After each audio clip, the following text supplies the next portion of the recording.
Everyone, বন্ধুরা, বৃহস্পতি সূর্য চন্দ্রের রাশি চক্রের অবস্থানে 144 বছর পর এসেছে সেই মহাযোগ যার নাম মহাকুম্ভ।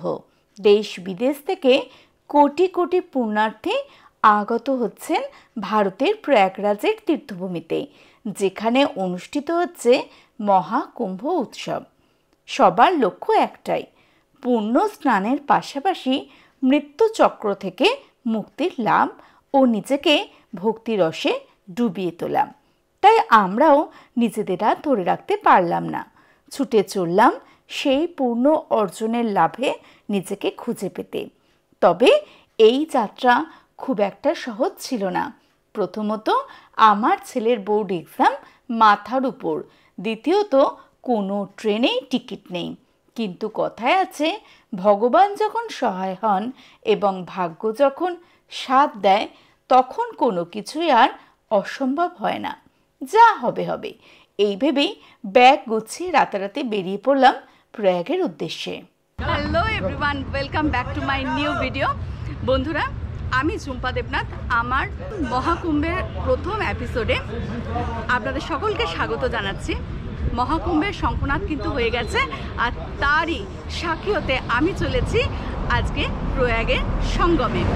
আপনারাও ঘরে বসে আমার এই যাত্রায় অংশগ্রহণ করুন এবং পুণ্য অর্জন করুন। 144 বছর পর এক জাগতিক এই ধর্মীয় অনুষ্ঠান হতে চলেছে, যা শুরুও হয়ে গেছে। চলুন আমাদের এই যাত্রার সঙ্গে সঙ্গে আমরা কোথায় থাকছি, কি করছি, কত অবধি পৌঁছাচ্ছি, সবটাই তুলে ধরবো এই ভিডিওর মাধ্যমে। আজকে আমরা যতদূর পৌঁছাবো ততদূরই হবে আজকের এই ব্লগ। আমরা কিন্তু কোনোরকম প্ল্যান করে আসিনি, হুট করেই আমাদের এই প্ল্যানটা হয়েছে যে আমরা যাব মহাকুম্ভে, মহাস্নান করব। আপনারাও বাড়িতে বসে আমাদের এই ভিডিওর মাধ্যমে পুণ্য অর্জন করুন। দিনটা ছিল 15ই জানুয়ারি। আমরা ট্রেনে টিকিট না পাওয়ায় অগত্যা একটি গাড়ি বুক করে আমাদের সহ শ্রীরামপুর থেকে বেরিয়ে পড়লাম প্রয়াগের তীর্থভূমির উদ্দেশ্যে। এখন টাইমিং 4:46 আর আমরা বেরিয়ে যাচ্ছি। ওম নমঃ শিবায়, হর হর মহাদেব।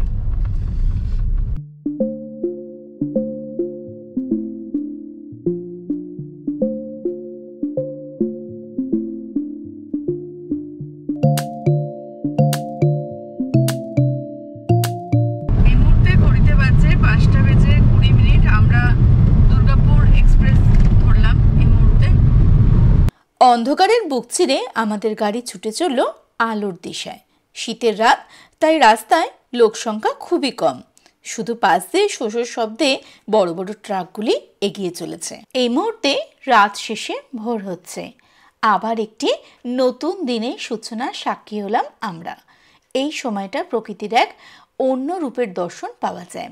চারদিকটা কি শান্ত পরিবেশ, আর দেখুন পিছনে আদি কি সুন্দর শান্তি করে ঘুমিয়ে চলেছে। এই মুহূর্তে আমরা চলে এসেছি পালসিট টোল প্লাজায়, আর এখান থেকে এখনো শক্তিগড় হচ্ছে 35-40 কিলোমিটার। রাস্তায় এই মুহূর্তে বেশ ফগ লাগছে চারদিকটা, আর সূর্য এখনো ওঠেনি সেভাবে।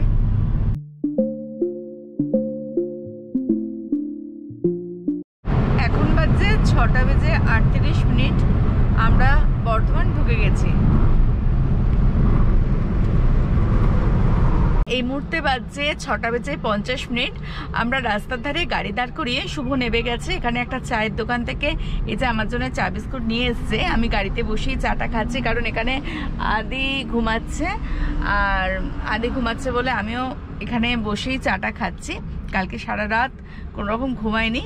হঠাৎ করেই আমাদের এই প্ল্যান হয়েছে মহাকুম্ভে যাবার, মহাকুম্ভে অংশগ্রহণ করার। তো সেই যাত্রায় আমরা নেমে পড়েছি।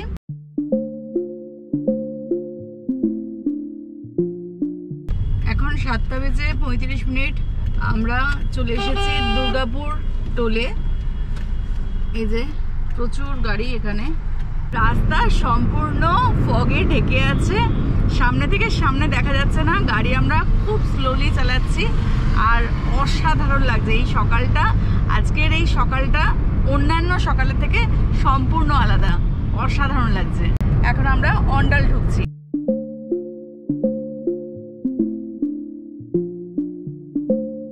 বন্ধুরা এই মুহূর্তে বাজছে ঘড়িতে 8:17 আর আমরা আসানসোল ঢুকে গেছি। আসানসোলও কিন্তু প্রচন্ড ফগ।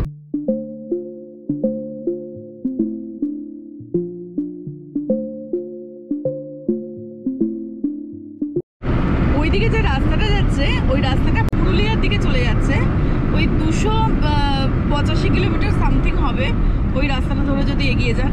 এই মুহূর্তে আমি আছি আসানসোলে, আর এখান থেকে বাঁদিকের রাস্তা ধরে যদি আপনারা এগিয়ে যান তাহলে আপনারা পৌঁছে যেতে পারেন ম্যাসেঞ্জর ড্যাম্পে। আর আমরা এখন দোকানের সামনে এসেছি, দোকানে কিছু খাওয়া দাওয়া করবো, তারপর আবার এগিয়ে যাব। চলুন।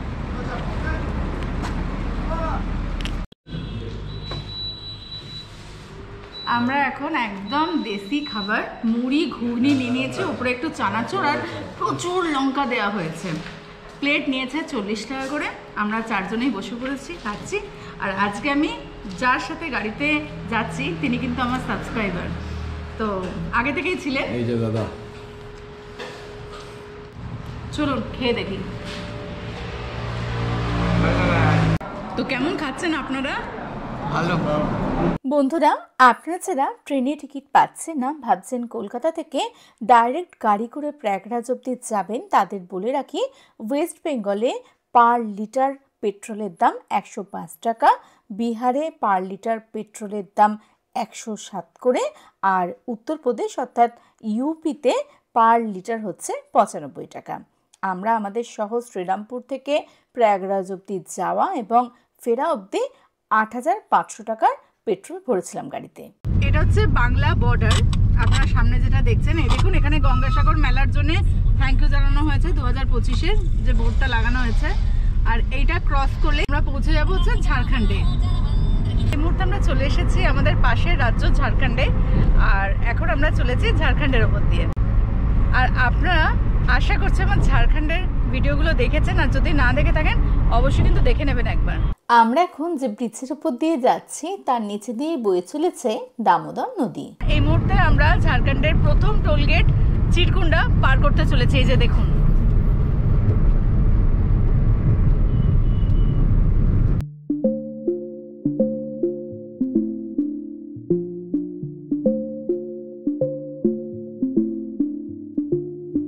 আমরা চলে এসেছি ধানবাদে, আর এখন বাজছে 9:32, আর আমরা পৌঁছে গেছি এই মুহূর্তে ধানবাদে। এই যে এটা হচ্ছে ধানবাদ সিটি। আপনারা যদি ওই দিক দিয়ে আসেন তাহলে এখান থেকে পুরুলিয়া হচ্ছে 81 কিলোমিটার, আর আমাদের দিক দিয়ে তো আপনারা দেখালাম। সামনে দেখুন প্রচন্ড জ্যাম।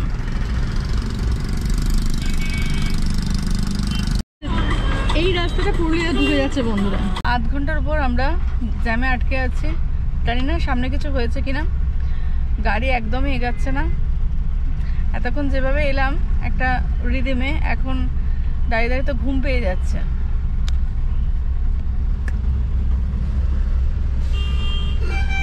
আর পিছনে এনারা পালা বদল করে করে ঘুমিয়ে চলেছেন, শুধু আমি বেচারা সামনে বসে আছি ড্রাইভারের পাশে বলে ঘুমাতে পারছি না। প্রায় 40 মিনিট জ্যামে দাঁড়িয়ে থাকার পর এবার আমাদের গাড়ি আবার এগাচ্ছে প্রয়াগের দিকে। আর এই মুহূর্তে রাস্তা বেশ পরিষ্কার, এই মুহূর্তে অতটা জ্যাম নেই। আর দূরে দেখুন কি সুন্দর ছোট ছোট পাহাড়ের টিলা দেখা যাচ্ছে, অসাধারণ লাগছে। এটা কি জায়গা দাদা? खींचे फोटो खींचने में क्या दिक्कत? कोई दिक्कत नहीं। तो इस तरह को निकाल के खींचे ना। বন্ধুরা এই মুহূর্তে আমরা তোপচাচির ওপর দিয়ে যাচ্ছি, আর এখানে অনেকগুলো দোকানে এরকম দেখলাম নানা রকম অস্ত্র শস্ত্র পাওয়া যাচ্ছে, তাই নেমে পড়লাম। দাদাদের দোকানে এলাম, একটু দেখছি, আপনাদেরও দেখাচ্ছি। বেশ ইউনিক ব্যাপার, কোনোদিন এরকম দেখিনি রাস্তায়। দাদাও কি সব বার করছে, ছোড়া ছুরি, তরোয়াল বার করেছে। ভগবান, কি কাজের জন্য যাচ্ছিলাম, কি কাজে দাঁড়িয়ে পড়েছি। নানা দেশ এবং নানা স্থান। এখানে আমরা গেলাম একটা দোকানে, দেখলেন আপনারা, নানা জিনিস পাওয়া যাচ্ছিল। আর এখান থেকে কিন্তু তোপচাঁচি লেক খুবই কাছে। কেমন লাগলো অস্ত্রশস্ত্রের দোকান অবশ্যই কমেন্টসে জানাবেন। এগুলো কিন্তু সমস্ত লাইসেন্স প্রাপ্ত দোকান। দেখলাম, একটু মজাও হলো, একটু অনেকক্ষণ ধরে ঘুম পেয়ে যাচ্ছিল, একটু নামলাম গাড়ি থেকে। আর এখান থেকে তোপচাঁচি লেক কিন্তু অনেক কাছে। আর এই মুহূর্তে রোদ্দুর উঠে গেছে, ভালোই লাগছে ঘুরতে।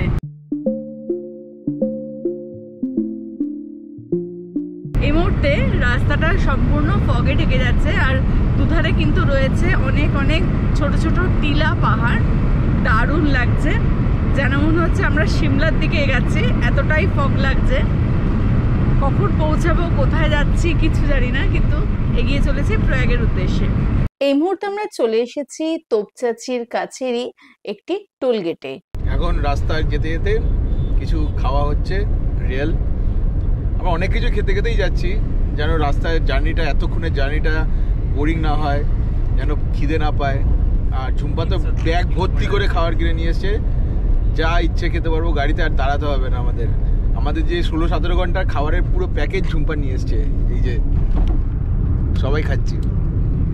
330 কিলোমিটার এসে গেছে খেতে খেতে সবকিছু, খাবার জন্যই তো এত কিছু। আর এই যে এখানে দাদাও খাচ্ছে, আমরাও খাচ্ছি, সবাই সবাই মানে কোনো রকম। দাদা জার্নিতে কোনো অসুবিধা নেই বলুন? না, কোনো অসুবিধা নেই। এরকম ব্যাগ ভর্তি খাবার নিয়ে আসবেন, খাবেন, গান শুনবেন আর যাত্রা উপভোগ করবেন।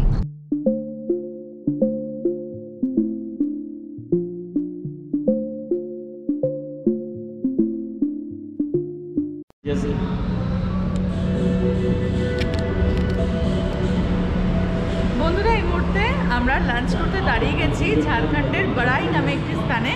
এখানে আমরা ভেজ থালি নিয়েছি, 70 টাকা নিয়েছে। ভাত দিয়েছে, পাঁপড় ভাজা, ডাল, এখানে একটা তরকারি দিয়েছে, এখানে আলু ভাজা দিয়েছে, আর একটু চাটনি স্যালাড দিয়েছে। আর এখানে দাদা খাবে হচ্ছে রুটি আর ডাল তরকা, এখনও সেটা আসেনি। তো চলুন খাওয়া দাওয়া করবো, আর খাওয়া দাওয়া করে তারপর আবার এগিয়ে যাওয়া যাবে প্রয়াগের উদ্দেশ্যে।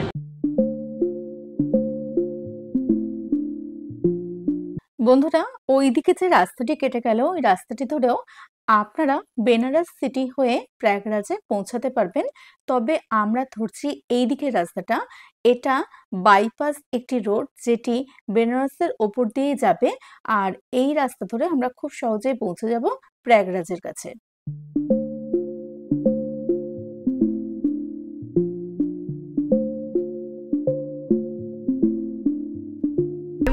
সামনে আছে বিহার বর্ডার, আর এখানে প্রায় 1-2 কিলোমিটারের ওপর বড় বড় লরি সব দাঁড়িয়ে আছে, আর প্রচন্ড জ্যাম। আমরা শর্টকাট মারার চেষ্টা করলাম, কিন্তু হচ্ছে না, প্রচন্ড ধুলো, মানে পাউডার উঠছে সামনে। আমরা লরির মাঝখানে ফেসে গেছি এখন।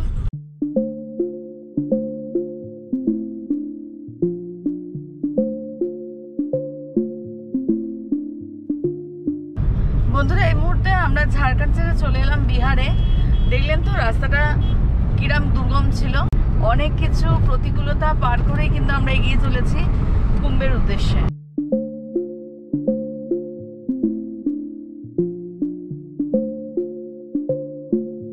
খাওয়া দাওয়া, গল্প, আড্ডা, নাচ গান সমস্ত কিছু করতে করতেই আমরা চলেছি প্রয়াগের পথে।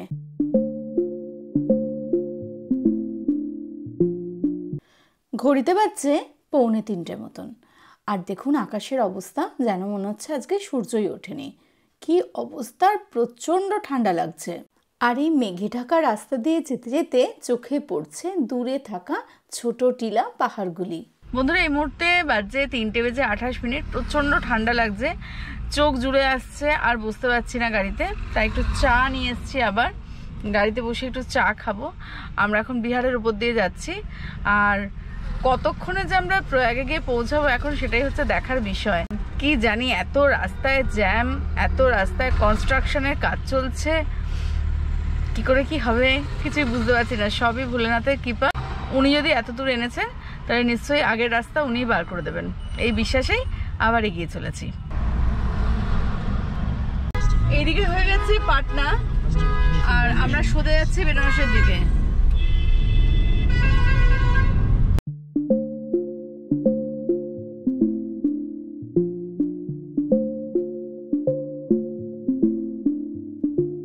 বন্ধুরা, এই মুহূর্তে আমরা 500 কিলোমিটার পথ অতিক্রম করে চলে এসেছি ঔরঙ্গাবাদে। আর ঔরঙ্গাবাদ থেকেও আমরা এগিয়ে চলেছি। এখন বাজে হচ্ছে 4:09। তো চলুন বন্ধুরা দেখা যাক। হ্যাঁ, 1 ঘন্টা আমাদের ল্যাপস হয়েছে। ওই জ্যামটাতে না যদি পড়তাম তাহলে হয়তো আরেকটু আমরা এগাতে পারতাম, কিন্তু ঠিক আছে, যা হচ্ছে সবই ভোলেনাথের কৃপায় আর সবকিছুই ভালো হবে। এই মুহূর্তে আমরা আছি ডেহরি অন সোনে। ডেহরি হচ্ছে জায়গাটির নাম আর নিচে দিয়ে বয়ে চলেছে সোন রিভার, যা যমুনার পর গঙ্গার সবচেয়ে বড় উপনদী। অনেক বড় এই নদী আর যার উপর নির্মিত রয়েছে এই সুন্দর ব্রিজটি, যার একদিক দিয়ে চলেছে রেল লাইন আর অপর দিকে রয়েছে রোড। আমার খুব ইচ্ছা ছিল আপনাদের এখান থেকে একটি ড্রোন শট দেখানোর, কিন্তু যেহেতু আমাদের অনেকটা রাস্তা পার করতে হবে আর তার উপর ওয়েদারও ভালো নেই, তাই সেই ইচ্ছা আর পূরণ হলো না। এই মুহূর্তে আমরা পার করছি সাসারাম আর দূর থেকে চোখে পড়ছে পাহাড় শ্রেণী। এই অঞ্চলের চারদিকেই রয়েছে পাহাড়ে ঘেরা আর বেশ ভালো লাগছে এই যাত্রা। তবে আজকে ওয়েদারটা যদি আরও ক্লিয়ার হতো তাহলে এই দৃশ্য হয়তো আরও সুন্দরভাবে ভিজিবল হতো। সাসারামে রয়েছে মা দুর্গার একটি বিখ্যাত এবং জাগ্রত মন্দির, যেখানে প্রচুর পর্যটক এসে দেখুন জমায়েত হয়েছে মন্দিরে যাবে বলে। তবে এই যাত্রায় আমরা মন্দির ভিজিট করছি না। আমরা এখন পুরো 12 ঘন্টা কমপ্লিট করলাম এই জার্নির, আর এখন হচ্ছে ওই 550 কিলোমিটার মতন আমরা এসছি। এখনো 150 কিলোমিটার পথ বাকি আমাদের। দেখা যাক কতদূর কি পৌঁছাতে পারি। সূর্য তো অস্তাচলে চলেই গেল আর রাস্তায় প্রচন্ড ফগ, প্রচন্ড ঠান্ডা লাগছে। এবার মনে হচ্ছে সোয়েটার পরতেই হবে। বন্ধুরা, এই মুহূর্তে আমরা আছি ঔরঙ্গাবাদের সম্পাদ চকে। এখানে ঠান্ডা হাড় কাঁপিয়ে দিচ্ছে। এখন বাজছে বিকাল 5টা। আরও রাত বাড়লে কি হবে কিছু জানি না, প্রচন্ড ঠান্ডা লাগছে।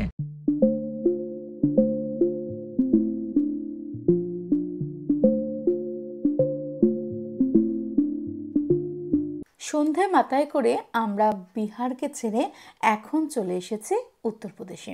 দেখুন চারদিকটা কি সুন্দর নিঝুম হয়ে আছে আর দূরে চিকচিক করছে গাড়ির আলোগুলো, যা সত্যি খুব ভালো লাগছে। তবে আমরা এখনও প্রয়াগ থেকে অনেকটাই দূরত্বে রয়েছি।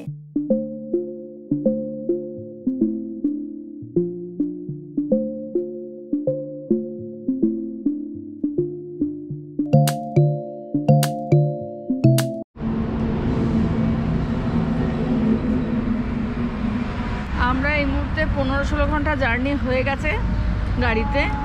প্রচণ্ড ঠান্ডা, একদম চোখ জুড়ে আসছে, তাই চায়ের কাপ নিয়ে বসে পড়েছি। চায়ের কাপ বলে ভুল হবে, এটা হচ্ছে মাটির ভাঁড়। তো মাটির ভাঁড়ে চা খাবো। এখনও এখান থেকে 50 কিলোমিটার দূরে প্রয়াগরাজ, কতক্ষণে পৌঁছাবো জানি না।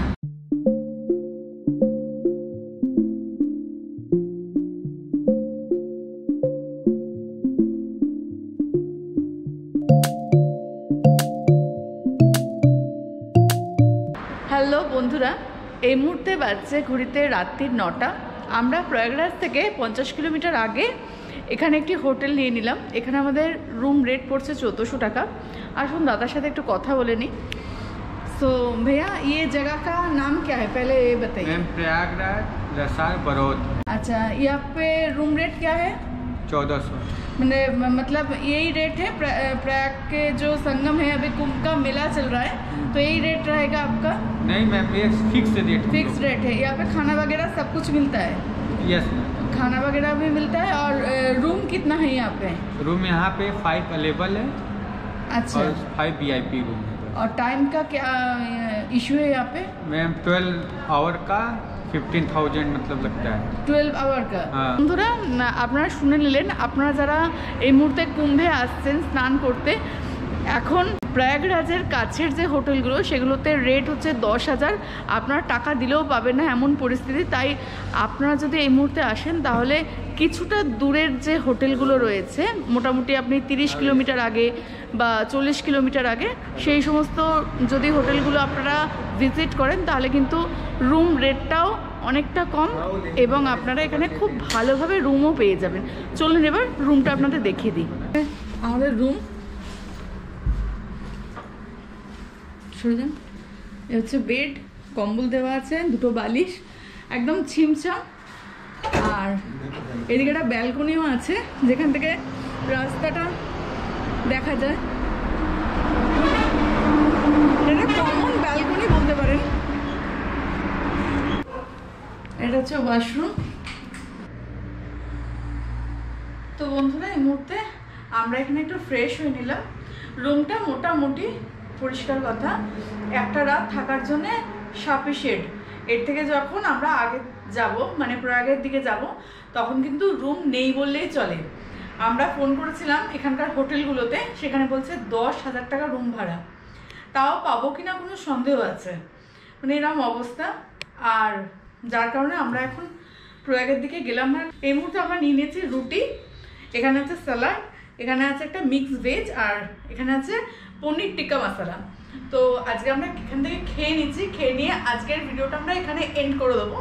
অবশ্যই দ্বিতীয় এপিসোডটা দেখার জন্য চ্যানেলটিকে সাবস্ক্রাইব করে রাখবেন, পাশে থাকা নোটিফিকেশন বেলটি আপনারা অন করে রাখবেন।